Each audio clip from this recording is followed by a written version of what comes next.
Hi friends, ఈరోజు మనం తయారు చేసుకునే రెసిపీ పెరుగు పులుసు అండి. ఇది అందరూ చాలా తేలిక చేసుకుంటారండి.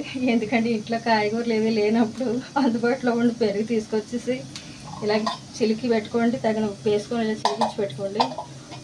ఇప్పుడు ఇందులో మినపప్పు, శనగపప్పు, జీలకర్ర, ఆవాలు ఇలా వేయించుకొని వేసుకొని వేయించుకుందాం.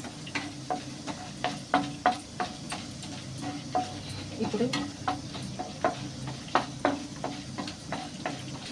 చూడండి ఫ్రెండ్స్, పోపులు ఈ విధంగా వేగాక ఇప్పుడు ఇందులో పచ్చిమిరపకాయలు, కరివేపాకు ఇలా వేసుకొని వేయించుకుందామండి.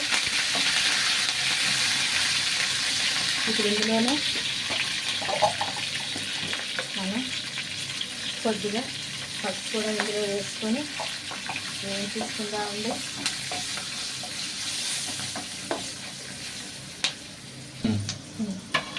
చూడండి, పోపు వేగిపోయిందండి.